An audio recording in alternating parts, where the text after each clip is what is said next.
Hello, it's me, the Avatar Fanatic, and today we will be talking about the rapid decline of the White Lotus. If you guys enjoyed this video, please make sure to hit the like button, subscribe to the channel, and hit the notification bell to know when I upload more content. Now, let's get on with the video. The White Lotus was once one of the most feared and revered secret organizations out there, with former Fire Nation lead general Iroh as its Grand Lotus.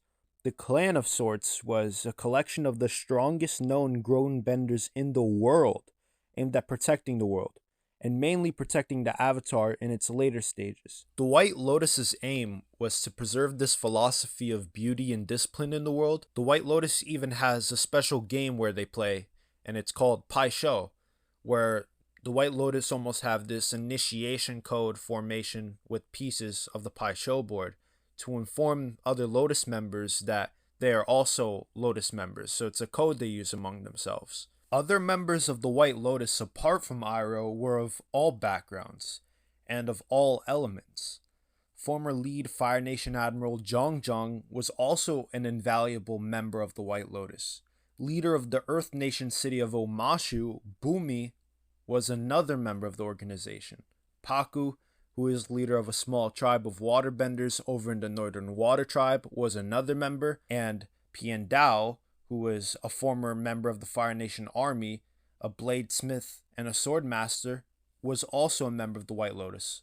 And he's also a non-bender. So it's fairly atypical historically to have a non-bender in the White Lotus, but they did exist. Lastly, in Avatar The Last Airbender, Feng was another member of the White Lotus. He helped out Zuko and Iroh in the Earth Nation when they were being hunted for bounties. I also think it's important to point out that these White Lotus members seem to have secret codes for people that they didn't know were in the White Lotus but were. You see that in the case of Feng in Avatar The Last Airbender. So I think it's good to point out that in Avatar The Last Airbender at least, there was more White Lotus members than we knew of, but it's probably a good theory to think that most of them were outside of the Fire Nation at the time. It would make a lot of sense to believe that they were mostly in the Northern Water Tribe and perhaps in the Earth Kingdom in places like Ba Sing Se, in places of leadership such as Omashu.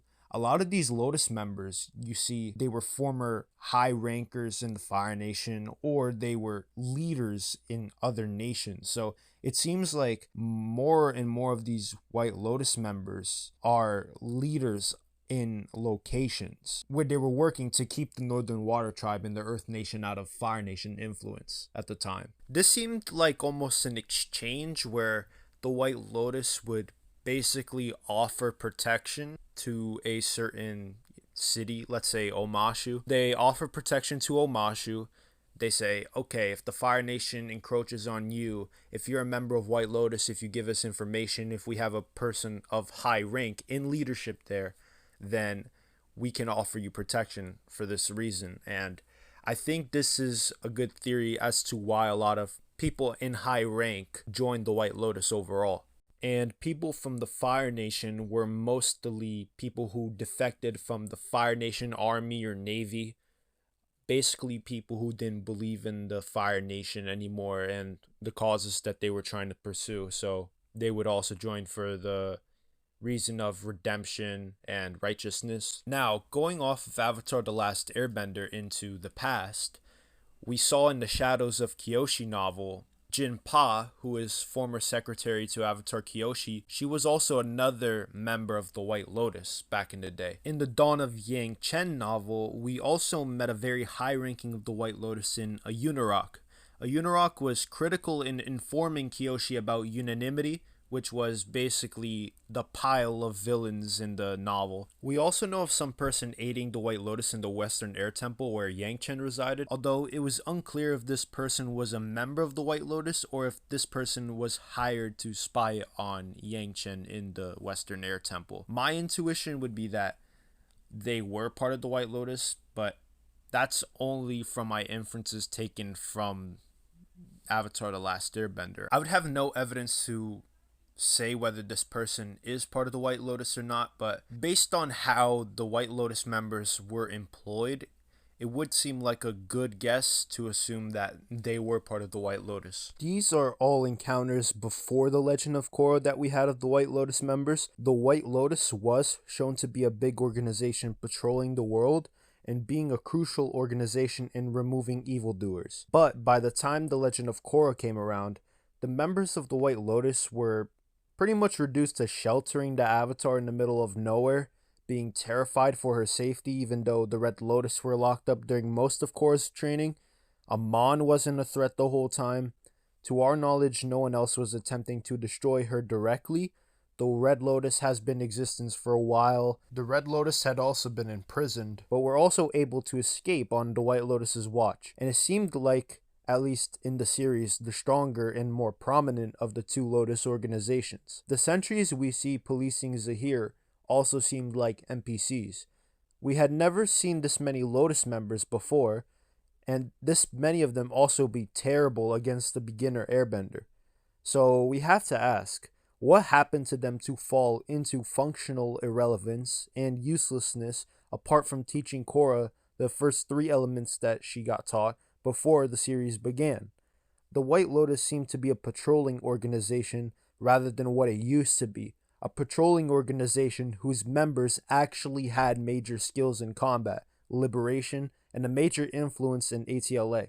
Wouldn't the White Lotus's first objective be to lock up the Red Lotus, to protect the Avatar? My theory would be that they really didn't have the capability to hold down organizations like the Red Lotus anymore. And I also think that they just didn't have the personnel. And even though I believe that to be the case, I think that there also might be other reasons worth exploring. What possibly and to a certain degree happened, I think, is a decrease in role and leadership in the White Lotus, perhaps lessons learned from Aang that people would be hunting the Avatar, and only no one really knew that Aang existed apart from a few characters for a while, and the need for an Avatar to resolve an existential crisis was huge. So the need for Aang to be out there and learn a bit more was huge, because if he was sheltered the whole time, there would be no one to teach him the elements while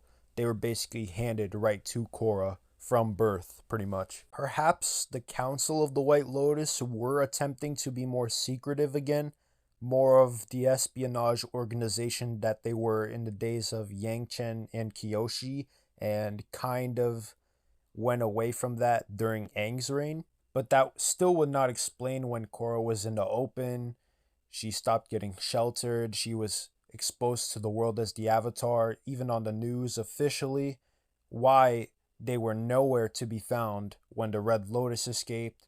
They were nowhere to be found when Korra was trapped by Zahir. They were absolutely nowhere to be found when Kavira was found running through the Earth Kingdom on her fascist sort of movement. They were nowhere to be found when Unalaq was trying to become Unavatu. In my opinion, something clearly happened to lessen their influence as a whole.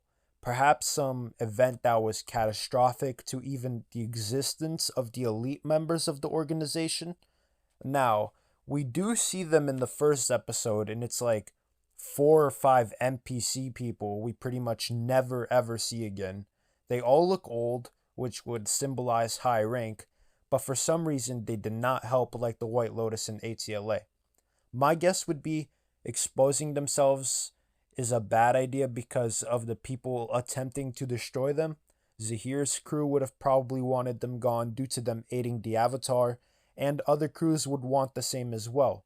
The Triad organization, the Equalists would have had many reasons to hate most of the people in that organization, which happened to be elitist benders. I think it's a combination of lessening influence and also the creators wanting to make Korra seem like an independent figure, not guided by grown-ups, apart from Tenzin and Tonraq. Aang had lots of adventures in many more places, and wasn't stuck in one place for really more than a couple of episodes, while Korra had a whole season and many more episodes in Republic City alone. Aang had explored more, where he met different people and learned different lessons. So this enabled him to meet these Lotus members individually, which we had an episode for each Lotus member, and the Grand Lotus as an Iroh was there for the whole series, which made each member more of a major character, while in Korra, they're there from the start, but basically they are NPCs that we never see again. All the circumstantial differences between ATLA and The Legend of Korra make it so the White Lotus play a bigger role in ATLA, and the characters in the White Lotus and ATLA are overall more touched on by the creators, while in The Legend of Korra they are more ignored. If you guys enjoyed the video, make sure to hit the like button, subscribe to the channel, and hit the notification bell to know when I upload more content. Comment down below what you think the cause of the White Lotus's decline in The Legend of Korra is, and it's been me, the Avatar Fanatic out.